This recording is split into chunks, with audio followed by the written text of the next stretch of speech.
اس time جو ہمارے ملک کی صورتحال ہے،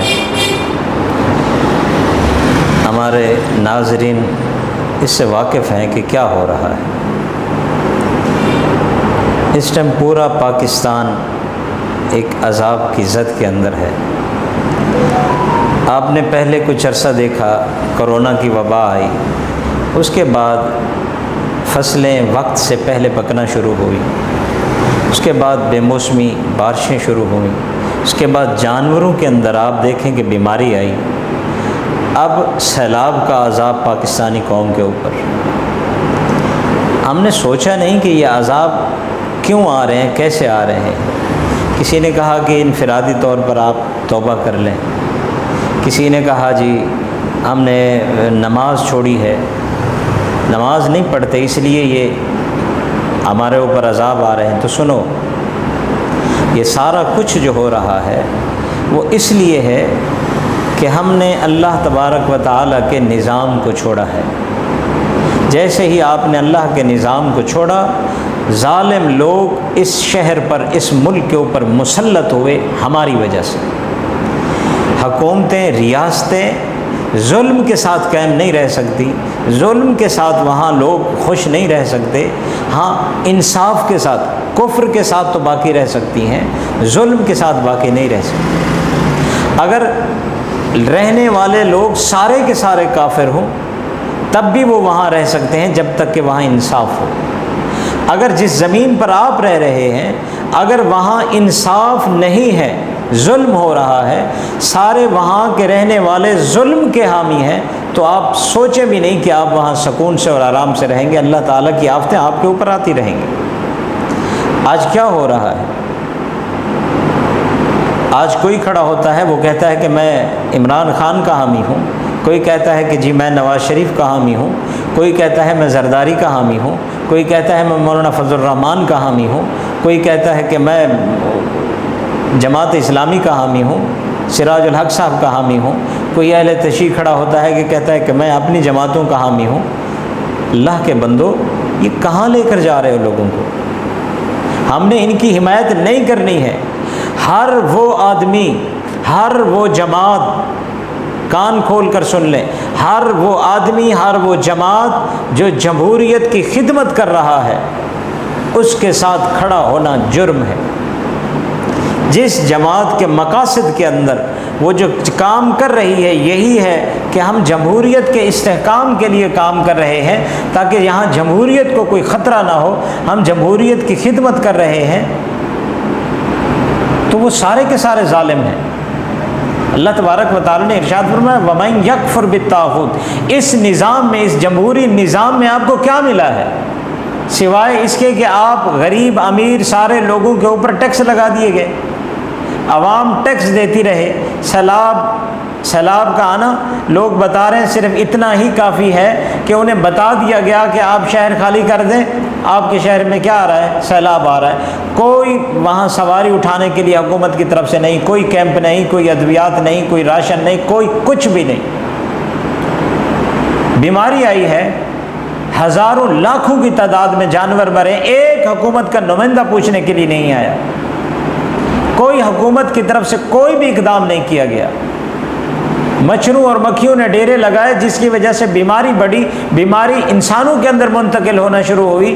حکومت کو اتنی توفیق نہیں ملی کہ وہ آ کر یہی کر دیں کہ مکھیاں اور مچھروں کو کیا کر دیں صفا۔ اس نظام کے اندر آپ انصاف ڈھونڈ رہے ہیں، اس جمہوری نظام میں آپ انصاف ڈھونڈ رہے ہیں جہاں صرف غریب طبقے کے اوپر ظلم ہوتا ہے۔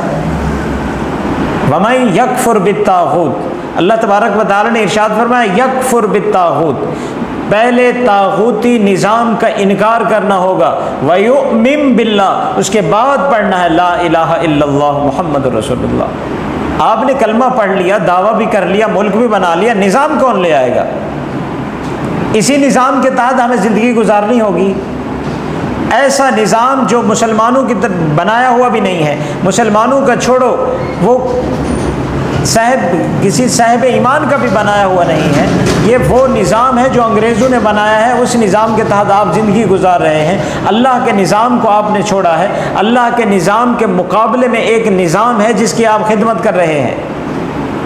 اللہ تبارک و تعالیٰ نے ارشاد قل یا اہل الکتاب لستم علی شیء، لستم علی، تمہاری کوئی اوقات نہیں ہے، تمہاری کوئی حیثیت ہی نہیں ہو سکتی اس وقت تک حتی تقیموا التوراۃ والانجیل، جب تک کہ قرآن مجید کا بنایا ہوا نظام ہم اس کے حامی نہیں ہو جاتے، ان ناروں کو نہیں چھوڑ دیتے جو سب سے بڑے ظالم ہیں، ہم ان کے حامی ہیں۔ دیکھتے نہیں ہو، نواز شریف سب سے بڑا ظالم، عمران خان سب سے بڑا ظالم، زرداری سب سے بڑا ظالم، جتنے بھی حکمران ہیں، جتنے بھی بڑے حکمران ہیں، جو سیاستدان ہیں، جو کام کر رہے ہیں جمہوریت کے لیے، یہ سب سے بڑے ظالم ہیں۔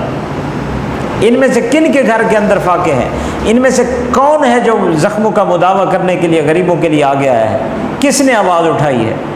صرف بیان دے دینا کافی نہیں ہوتا، ہاں چند افراد پہنچ جائیں بھائی کسی کی رکنیت میں حصہ ڈالنے کے لیے، یہ بھی کافی نہیں ہے، اس کے لیے قانون سازی کی ضرورت ہے۔ ہمیشہ مسلم معاشرے کے اندر اللہ تبارک و تعالیٰ کی طرف سے دیکھیے زکوٰۃ کس کے اوپر ہے؟ جو صاحب حیثیت ہے۔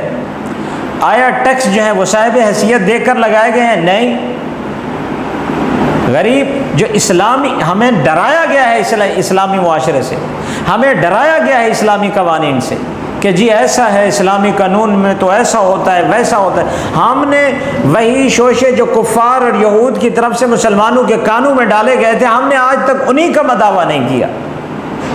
لوگوں کو یہ نہیں بتایا کہ اسلامی نظام آپ کے لیے بہتر ہے۔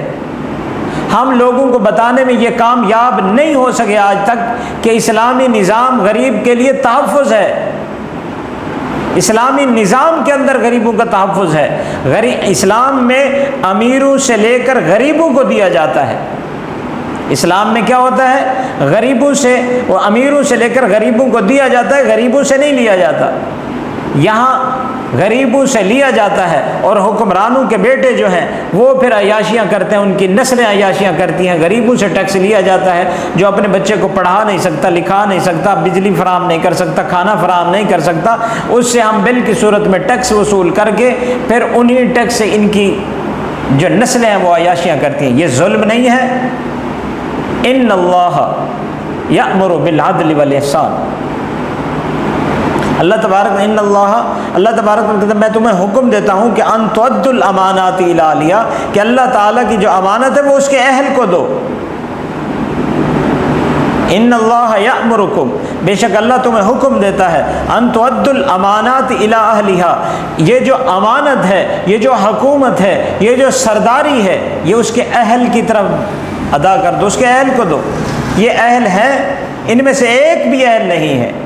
اگر آپ کی نسلیں، آپ کسی جماعت کے ساتھ وابستہ ہیں، چھوڑ دو واللہ، ایمان کا خطرہ ہے، ان کو تہس نہس کر دو، اس کے ساتھ کسی میں سے آپ کا اتفاق نہیں ہونا چاہیے، یہ ہمارے حامی نہیں ہیں، یہ سارے کے سارے ظالم ہیں۔